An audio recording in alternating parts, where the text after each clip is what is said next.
Në atë kohën, ku ti e shijoje të gjithë këtë benefitet e të qenit me një status të caktuar në qytetin tënd, të lindjes, të rritjes, me familjen tënde, me këtë rrugtim të mirë që kishe bërë, ishte edhe momenti ku njohe bashkëshorten tënde, Blerinën.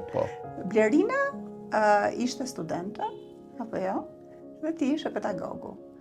A ishte kjo moralisht okej për t'u pranuar, ndodhte kjo rëndom që një pedagog mund të dashuronte studenten në atë kohë? Po të bësh një testim dhe të kapësh këtë periudhën 90 deri në një vit largët vazhdon dhe tani shumica e pedagogëve janë martuar me studentët e tyre, domethënë edhe pedagogë ndoshta femra, por sidomos pedagogët burra gjithmonë, sepse ndërtimi i një njohje që është shumë bazike në fakt, ndikon që ti të qasësh vlera caktuara tek bashkëshortja. Kush ishin vlerat në të kohë? Vlerat, sinqeriteti, normal. Ëmbëlsia gjithashtu, ajo, ka një ëmbëlsi edhe një të qeshur shumë të bukur, mua më ka bërë përshtypje kur e kam parë. Në fakt, unë e kam thënë, ajo që më ka tërhequr më shumë ka qenë timbri i zërit. Zëri është shumë... Për zëri nuk e di, por në fytyrë... Për mua dhe për mënyrën, për karakterin, për elementet, edhe për këtë që e thua. Pastaj normal edhe pjesa tjetër, syri është forma më e lartë e perceptimit të realitetit dhe tek meshkujt është qisa më zhvilluar. Këtu po bëhem maskilist, në fakt nuk më lejohet. S'ka gjë, përsa ko je i sinqert. Mbroj teorinë tjetër që dëgjimi është qisa tjetër më e zhvilluar është tek pjesa femrore. Se ka një, po s'kemi shumë kështu, dhe më parashtrim se do të tregoj një të lezeshme. Si mban mot atë kohën e njohjes? Tani mua më ka bërë disi përshtypje sepse më ke thënë që ajo është 10 vjet më e re se sa ty. Ndërkohë që ty nuk të ka bërë përshtypje kjo gjë. Sepse në kohët e sotme ndoshta se di nuk e imagjinoj që tjetë në kohët e sotme. Unë mendoj që është mashkulli në pjekurinë e dur dhe femra që piqet më shpejt, është e gatshme që të ndërtoj jetën në çift në të lloj distance moshore. Si ishte ajo kohë? Jo, ka i gjë, Floriana, që ajo kohë ishte në emocion. Emocioni nuk tregohet. Në momentin që fillon tregon, bën narracion me emocionin, mu më duket gabim, ose më duket jo i sinqert. Ka përjetim i jashtëzakonshëm, sepse është emocioni shumë i fortë i dashurisë, dhe që aq më tepër kur ti e konkludon pastaj që ndërton jetën me personin që je në emocion, edhe e rëndësishme është që ky emocion të jetë linear, ose të rritet, jo pastaj të zbres dhe të shuhet. Sa kohë zgjati lidhja juaj përpara se të martoheshit? Zgjati 1 vit. Nuk e gjykoja që duhet shumë. Shumë, jo, 1 vit shumë. Nuk besoj që është shumë. 1 vit është pak, 1 vit është pak, do thoshe. Po 1 vit sepse tani ka ndryshuar, tani s'ka vite sa zgjat. Tani zgjat pafundësisht, jemi në kohë tjetër. Pra 1 vit e ti vendose me një herë të martohesh? E vendosa pa ja parashtruar madje, ishte vendimi imi, ka qenë vendim absolut, nisur nga këto rrethana, nisur edhe nga element tjerë që unë i gjykoja që ishte një moment dhe për mua ishte Blerina personi i duhur i jetës, edhe ajo vetë është befasuar se në fakt ma ka thënë më vonë këtë. Më shite me shumë kështu, domethënë themi jo me frikë, me droj. Nuk ka vënd frika, me droj sepse unë isha pedagogu. Edhe normal që e kisha atë pjesën e autoritetit, e induktoja, unë nuk e kuptoja, po në fund, fare, domethënë, ajo e përjetonte, por ma ka thënë disa vite më vonë, nuk ma thoshte, nuk ma shprehte se ndoshta i dukesh si pjesë dobësie, edhe në fakt ka bërë mirë. Edhe kjo na ka majtur në tonus pastaj, edhe nuk është se e kemi humbur atë pjesën e emocionit normal, domethënë, dhe angazhimi im, puna ime më bën që të krijoj distancë kohore dhe kur kthehem gjithmonë me shumë me dëshirë. Me Ju shumë krijuat dëshirë. një familje të bukur me 2 fëmijë, me vajzën dhe me djalin. Me vajzën më ke treguar që ke një marrëdhënie shumë të veçantë, si çdo baba me vajzën, por që për ty ndoshta akoma më shumë, Jo, më thënë, e di pse ka ndodhur, jo thjesht për këtë konkludimin që baballarët me vajzat lidhen më shumë, por ka qenë angazhimi im politik që ka bërë që të jetë kjo lidhje e tillë, sepse unë jam futur në politikë kur vajza ishte 5 vjeçe dhe kisha konsumuar gjithë kohën e dur që të lidhesha, do të thënë, e mbaja, e nxirja shëtitje, gjithë kohën e lirja dedikoja momentet e dhuratave, do të thënë, pra ishe i përkushtuar tek rritja e vajzës. Tek familja, kisha kohën në dispozicion. E mbaja me vete gjithmonë, kisha pjesë të frymëzimeve të mia, më motivonte në punën time, se vazhdoja që avancoja në performancën profesionale, se ishin shkallët, masteri, doktoratura. Edhe e gjeja ke vajza dhe kur lindi djali, gëzimi i madh, se djali Pra e doje një djalë. Doja se s'bën një djalë. Jemi konservatorë. Po, duket. Edhe prindrit e mi e donin sepse është mbiemri që duhet trashëgohet, domethënë përmblidhesh në këtë gjë, po dukesh që duhesh një djalë dhe shumë i madh gëzimi, por një vit pas lindjes tij unë hyra pastaj me kapacitet plot në politikë dhe kjo më bëri që të krijoj distancë shumë të madhe me shtëpinë, me familjen. Pate 2 fëmijë, megjithëse vetë i arritur një familje me 4 fëmijë.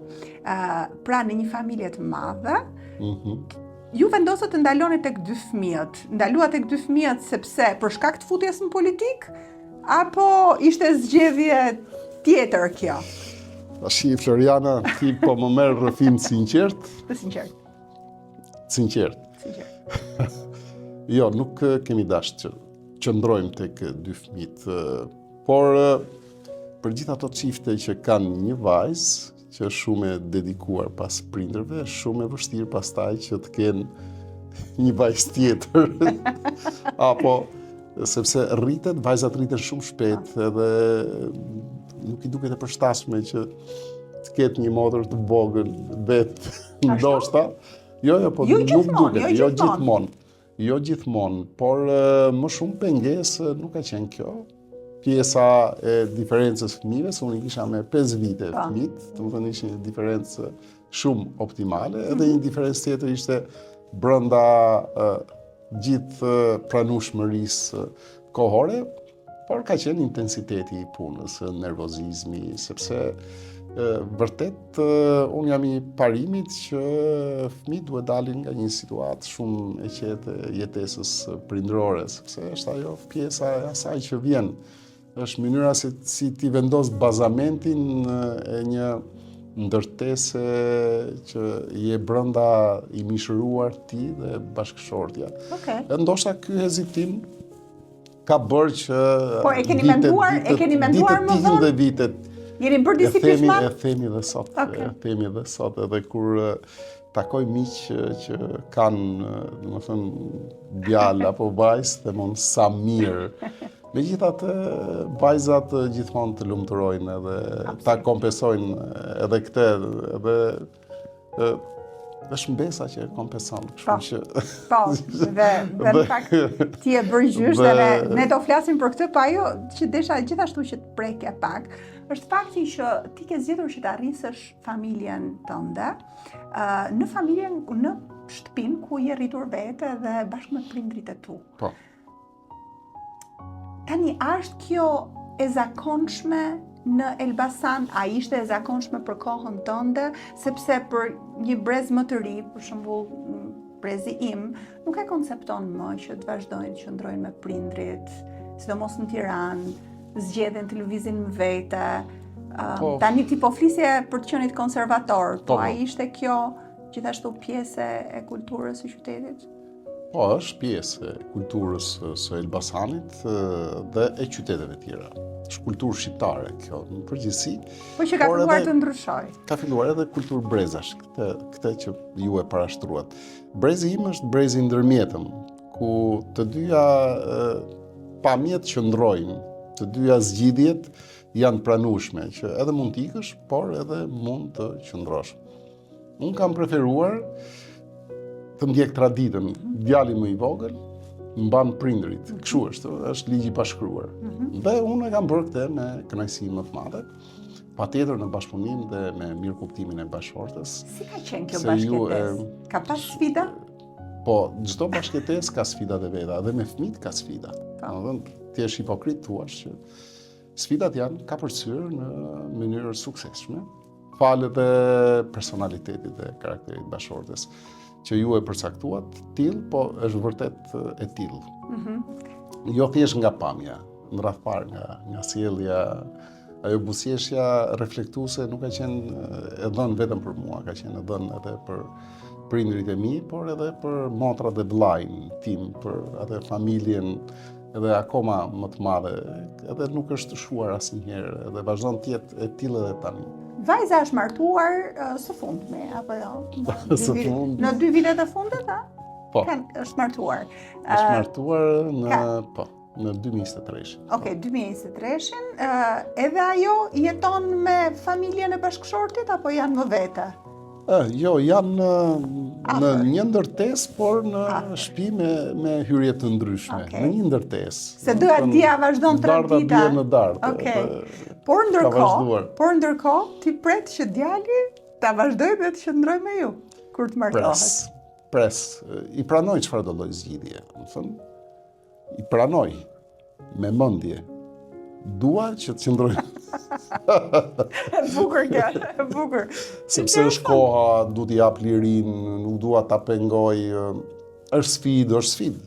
Edhe s'duat që ai të jetë në situata ndoshta të vështira, se ndërtohen ndonjëherë situata të tilla që duhen kapërcyer, por dhe formson dhe ndihmon, se është ndihmë shumë e madhe në mbajtjen e fëmijëve, në kujdesje të tjera që kur si ke i vlerëson, i kërkon, kur i ke nuk i vlerëson, por që janë domosdoshme. Gjithsesi është zgjedhja e tij dhe fati i tij, se është çështje fati, si vjen fati është profesional, fati është martesor, fati është në suksesin që do ketë në vazhdimsi, edhe në suksesin që do ketë në familjen e tij, si familje që pritet që të realizohet në një ditë caktuar. Është shumë e bukur, sepse të ftuar të ndryshëm që kam këtu argumentojnë mendime të ndryshme për sa i përket kësaj, dhe unë doja ta kisha edhe këtë vështrimin tënd, sepse më duket shumë e bukur, tipik tradicional,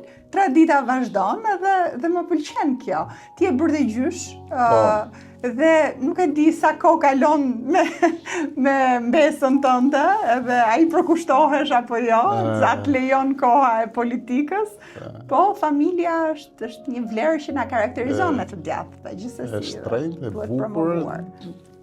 Normal në prirjen e kemi në themi sankcionimin e rregullave, se familjen për mua të gjithë e duan, e adhurojnë, bëjnë gjithçka, është arsyeja pse ekzistojmë, arsyeja pse përballojmë vështirësi dhe bëjmë gjëra që ndonjëherë nuk e kemi menduar që mund t'i bënim, t'i kalonim si vështirësi, por motivimi është gjithmonë familja.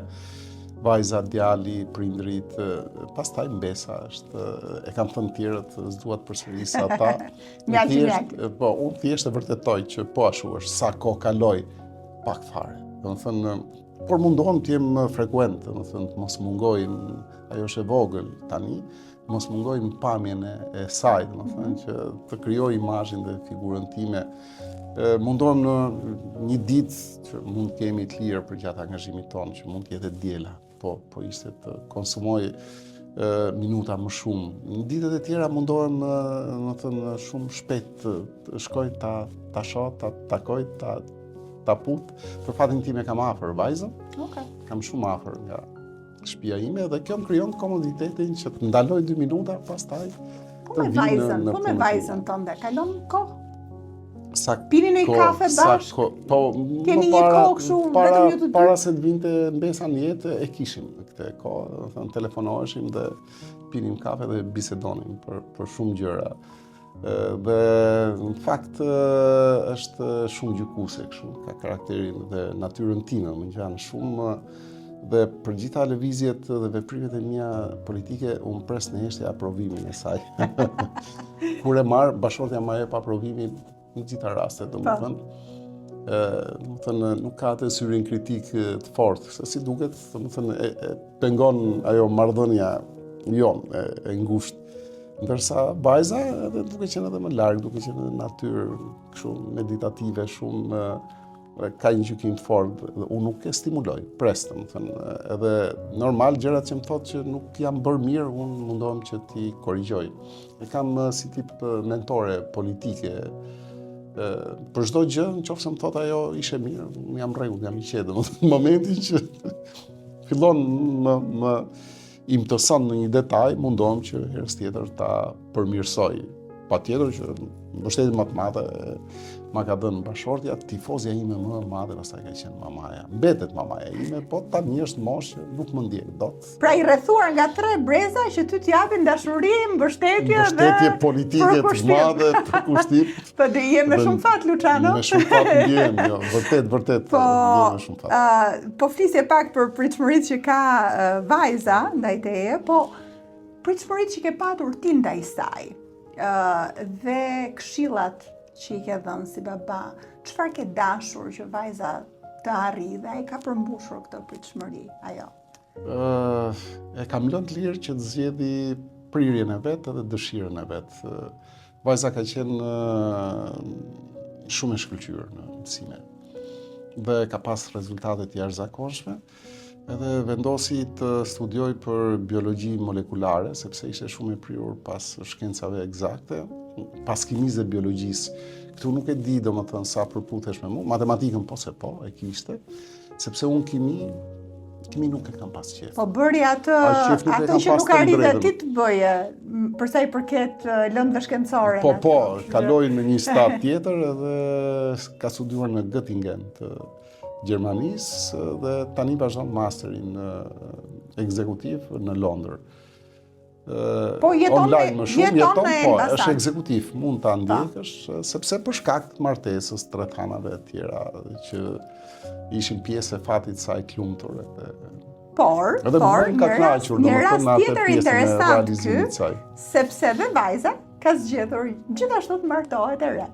Si mamaja e saj. Dhe pra smundjet, a ka qenë një shtys edhe nga ana jote kjo? Shtys jo fare. Nuk, unë s'kam ndërhyr asnjëherë, unë kam ushtruar autoritetin tim të drejtën tek mënyra e komportimit vajzës dhe të ndërtimit të jetës saj. Pra nuk e qenë konservator me të? Fare, jo, nuk kam qenë konservator, kam qenë.